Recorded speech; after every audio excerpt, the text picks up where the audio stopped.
एक अपराधी की मानसिकता को गहराई से समझने के लिए एक सरकारी वकील ने एक बहुत ही अजीब कदम उठाया। वह खुद जाकर उसी कठोर कुर्सी पर बैठ गया जिस पर मुजरिमों से पूछताछ की जाती है। लोहे की उस ठंडी कुर्सी को छूते ही उसका दिमाग एकदम सतर्क हो गया। लेकिन असली मुसीबत तब शुरू हुई जब उसने उठने की कोशिश की। उसे पता चला कि वह कुर्सी उसे जकड़ चुकी है और वह उसमें पूरी तरह फंस गया है। लाख कोशिशों के बाद भी वह खुद को उस लोहे के शिकंजे से आजाद नहीं कर पाया। वह नहीं चाहता था कि उसकी यह हास्यास्पद हालत कोई और देखे, इसलिए उसने छटपटाते हुए बचने के हर मुमकिन रास्ते को आजमाया, लेकिन अंत में थककर चूर हो गया।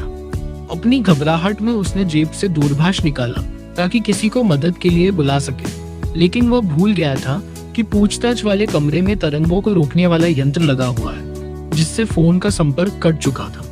उसने बिना तार वाले इंटरनेट से जुड़ने की कोशिश की, पर उसे गुप्त शब्द पासवर्ड नहीं पता था।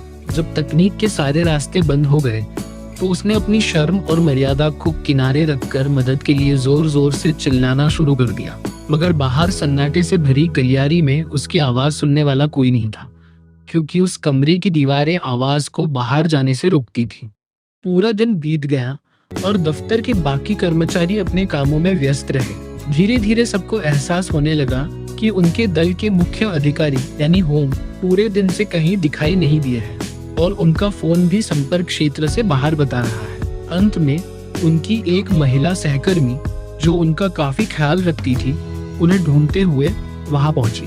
जब दोनों की नजरें मिली तो शर्मिंदगी के मारे दोनों ही मुस्कुराने लगे। महिला सहकर्मी को यकीन नहीं हो रहा था कि इस उम्र में भी उनके अधिकारी ऐसी बचकानी हरकत कर सकते हैं। उसने चाबी से लोहे का घेरा खोल दिया, लेकिन होम वहां से टस से मस नहीं हुए। उल्टा उन्होंने खुद को दोबारा उस कुर्सी में कैद कर लिया। इस पागलपन को देखकर महिला सहकर्मी गुस्से में वहां से जाने लगी। तभी होम ने कुछ ऐसा कहा जिसे सुनकर वह कांप उठी।